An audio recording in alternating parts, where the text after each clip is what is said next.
Dr. Jane Goodall, this is Mission Control Houston. Please call station for voice check. This is Jane Goodall, and how are you reading me? 1, 2, 3, 4. Dr. Goodall, this is Mike Fossum, the commander of Expedition 29 on the space station with my crewmate Satoshi Furukawa, and we hear you excellently. And I hear you excellently, and Mike and Satoshi, and I'm really excited to be talking to you. And I thought I would start off by giving you the greeting of the chimpanzee, the distance call. We're ready.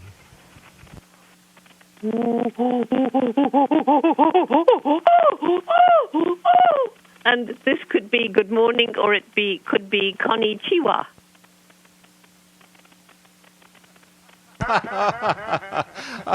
Oh, very good. Very good. Thank you very much.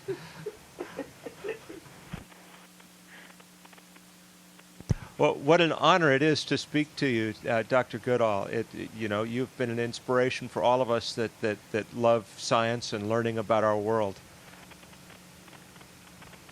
Well, I'm very excited talking to you. And the year I set out for Gombe National Park in 1960 was about the time that the first chimpanzee ham was shot into space, preceding all of the astronauts. Of course, they really helped pave the way and prove that primates, that living animals, could survive the exposure to the space and the zero gravity environment.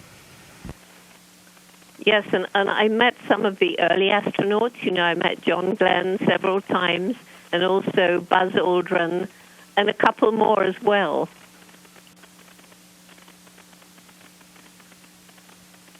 Well, they are definitely heroes to us. We stand on the shoulders of John Glenn, Buzz Aldrin, and all of the guys that came before us that have led through the 50 years now of human spaceflight to have led us to where we are today with this great laboratory 240 miles above the Earth with 15 nations in cooperation. Well, it's fantastic. And there's your lab. I gather it's about the size of a football pitch, and it's still going 50 years after these first flights into space with the chimps.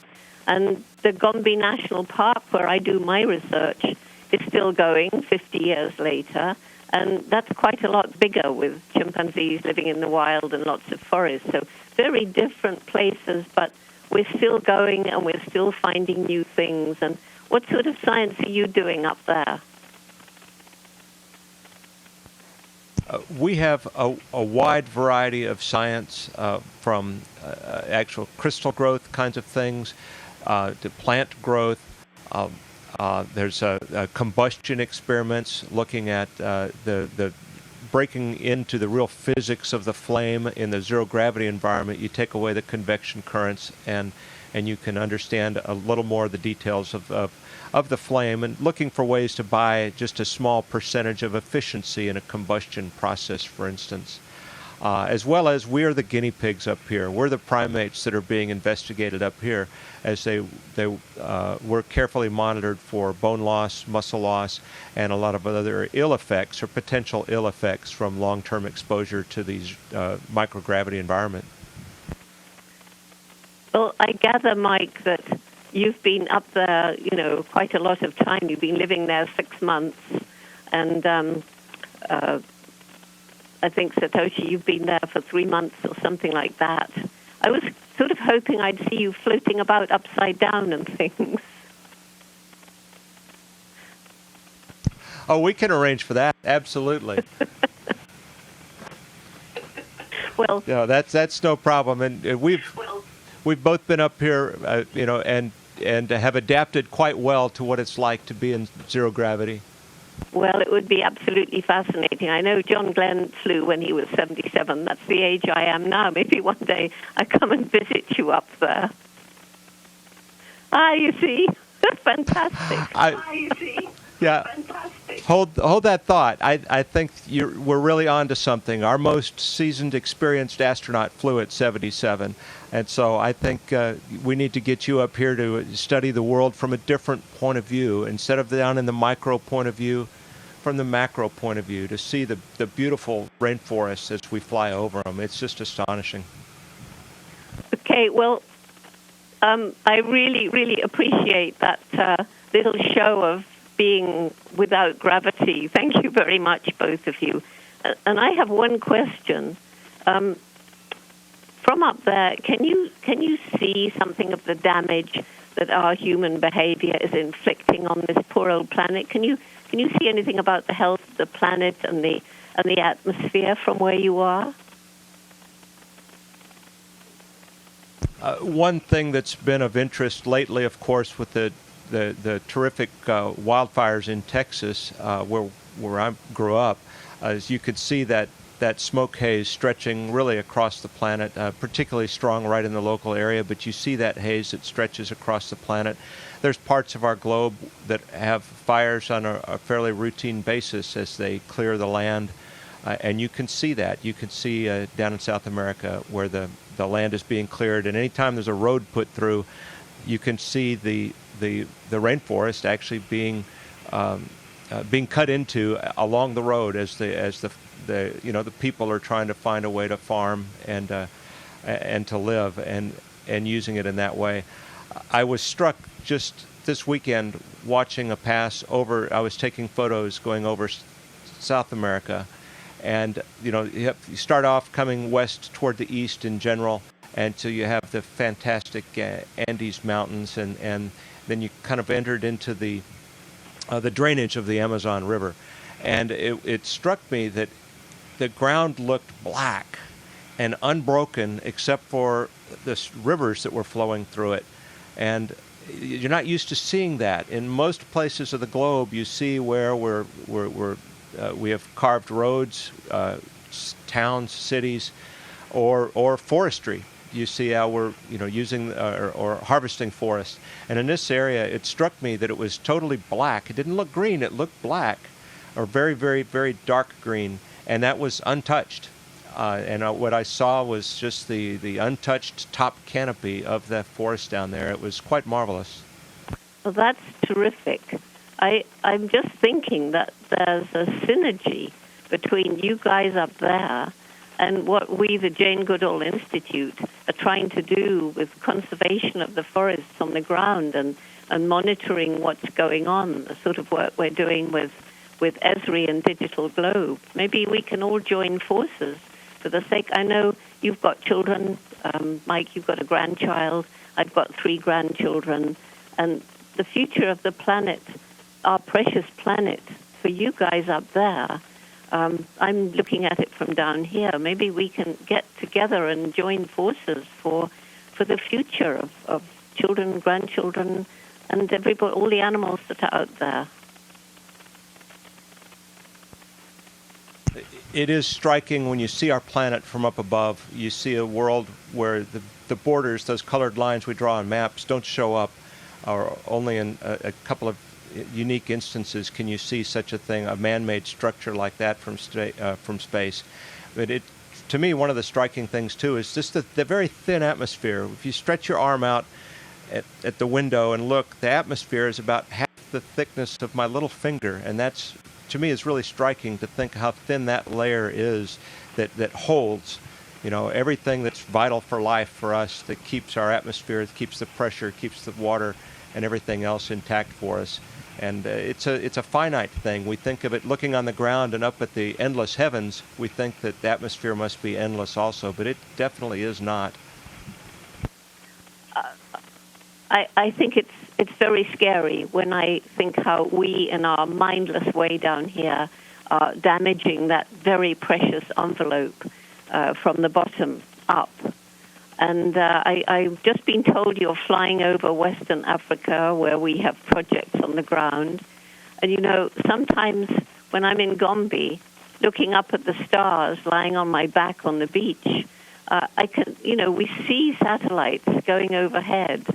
And now I'm actually talking to you up in a satellite, and I find this, really very, very exciting. And this little interview is going to be played in 500 cinemas on the 27th, right across America. And I wonder, is there anybody in those cinemas you want to say hello to? Because they'll be watching. I would like to say hello to all of the people that are interested in seeing this. We understand and we're with you. In particular, I'd like to say to the children who are contemplating a future for themselves that science and technology are really, if you look at the ills of the world, a lot of it could be in ways blamed on science and technology. We could blame perhaps internal combustion engines. We could blame our desire to extract ores from the ground or things like that. So in a lot of ways, the human impact on our planet has been hastened by technology. But I think that technology is also our hope for finding cleaner, better ways, more efficient ways to do things, because I don't see us turning our back on technology completely. And the challenge out there is to find ways to be smarter about it, to be cleaner about it, find ways of using the resources we have in as renewable a way as possible. And so technology is going to help us in the future too. You might blame it for where we are, but it also will help us in the future. And it's wonderful, exciting areas with a lot of work to do in all areas of science, technology, engineering, that many challenges, many opportunities, and great things. And so if the children understand that their way of understanding the world, how things work, is through that science. So as they lay on that beach looking up at the stars, and the science is the way of helping understand how it all happened, what puts it together. And it's a marvelous thing to dream about as a child and then find ways to turn into realities as an adult. Absolutely. And, we have this program, Roots and Shoots, which is now in 126 countries. And it's all about science and living in harmony with the environment and dreaming about what you want to do and following that dream like I did and like you both did.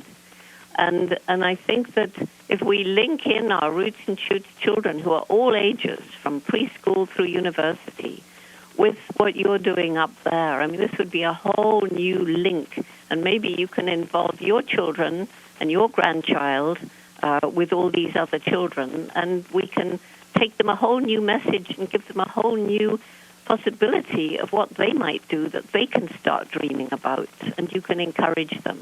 And in this way, we link the heavens with the ground through the youth, and we link today with tomorrow through the young people, through science and technology, but also through our joint humanity.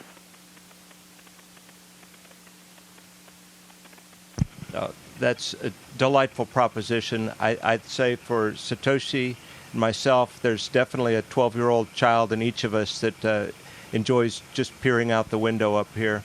And I think that to engage children to look at the world in that way, to get out of the house, to get away from the electric lights and the electronic distractions, and enjoy and appreciate the world, starting with a tree in their own community. Absolutely. Well, it's been really wonderful to talk with you, and you've added a whole new dimension to our event on the 27th of September. So we'll be looking at you again then, and maybe you can be looking at the program at the same time. So I just want to say goodbye and continue to find out new things up in your little lab up in the above the planet. And I'll be doing my bit down on the planet from the bottom, and I'll be thinking of you. So I just want to say bye-bye. Well, Dr. Jane Goodall, the honor is ours. It is truly an honor to meet you. You've been an inspiration to us and for generations. And thank you very much for your interest in the human spaceflight program. We're proud of the work we're doing here on the space station. And just thank you very much. And good day. Good day. Station, this is Houston ACR. That concludes the event. Thank you. Thank you, Dr. Jane Goodall. Station, please stand by while we reconfigure video and audio communications.